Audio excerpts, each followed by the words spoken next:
So, what advice do you have for up-and-coming producers to like develop their own sound and just be unique? Mississippi putting it down, I'm the hottest round. I told y'all y'all can't stop me now. Listen to me now, I'm lasting 20 rounds. And if you want me, then come on get me now.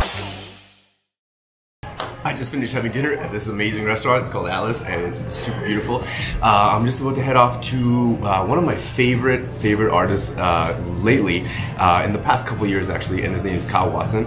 So last week I had the opportunity to chat with Chris Lake, which was awesome, made a little vlog about it, and today I'm not playing the show, but I'm just going to see this just to see Kyle Watson because he is super duper badass. I want to just dance for his whole set, and I want to, yeah, try to ask him some questions. He's definitely one of my favorite producers. I love that he can like combine elements of just super grimy underground shit with badass, just sexy vocals. And what's crazy is that girls just love the fuck out of his music. Just love the fuck out of his music. So that's always been a huge inspiration of mine, just because girls know good music. And yeah, we're gonna see how tonight goes. I got my sexy woman already at the show, so I'm gonna meet her there. And yeah, let's get this night started. Money.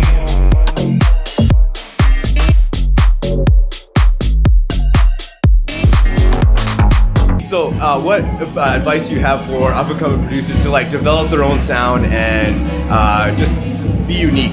Yeah, I mean, you said it really. You've got to be unique. It's pretty difficult to do that. I think the best way, or for me at least, is to listen to like a bunch of different stuff. So don't kind of like pigeon all yourself into listening to just like tech house, just bass house or whatever.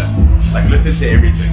Then it really gives you like a broad musical spectrum that you can kind of pull stuff from. And you know, you might be like driving down the road one day listening to like metal or whatever, and you hear something that you think could like translate into like a tech house track or a bass house track.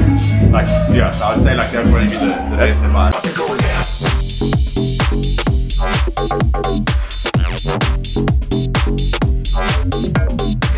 And you're like your older stuff, like about 2 years ago. I noticed your bass lines were like super growly and like. How did you come up with that? Were you just kind of messing around and just kind of like, this sounds sick? Yeah, I mean, one of my favorite synths to use is massive red instruments, and like I've kind of learned that like back to front. So I went through a phase kind of like where that was the kind of sound that I was going for, was like growly kind of thing, and I knew how to get it from massive straight away. So like to keep the creative sort of like juices flowing, I could just jump in, open it up, make the sound, and like carry on. So yeah, that's pretty much. Fuck yeah, bro! Thank you.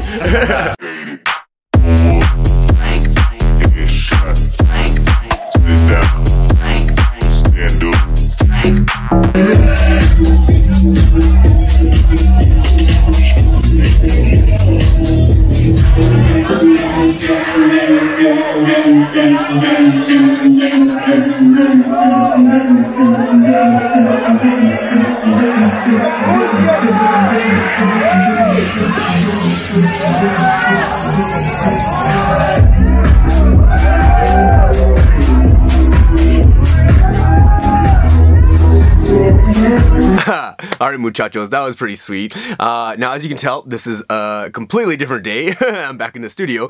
I know this video didn't really have much structure to it. There was no beginning, middle, and end or story to it, but I thought there was lots of value in interviewing Kyle Watson just behind in the back room, in the green room. Yeah, just while he was in town. And I really just had so much fun that night. I didn't really care about structuring a song or vlogging or whatever, so I just kind of left it as it is. But I want to conclude this video with just some afterthoughts of what I've been thinking about all this, creating your own sound, because this is a huge thing that I find is very difficult to do.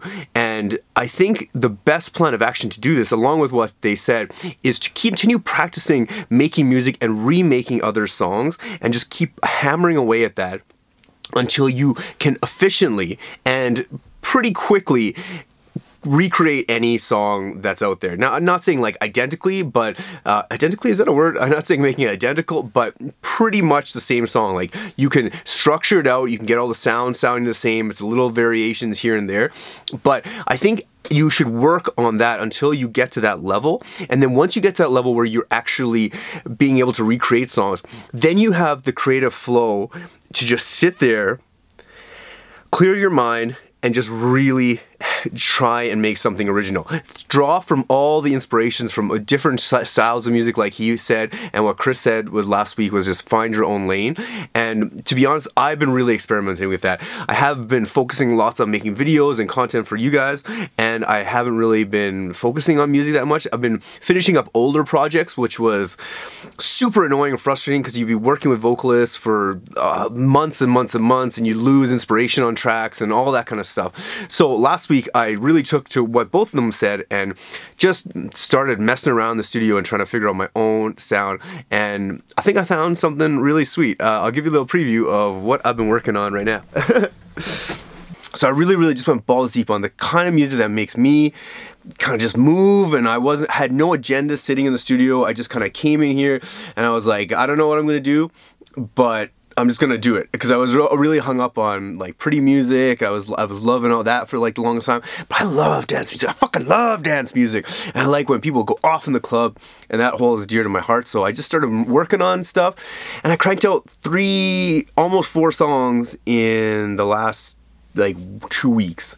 And I was only working on them for like a day and a half, so I'm feeling super inspired. So anyways, here is, I'll share this one with you because I've made the 2 originals, but this one is a bootleg that I'll be giving out for free because I'm just going in this style.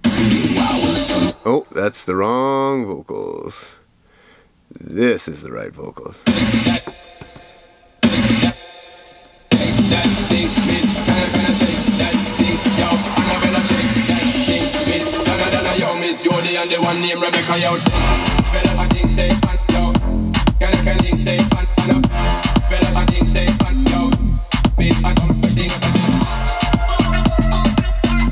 That's kind of the first drop, and then the second one.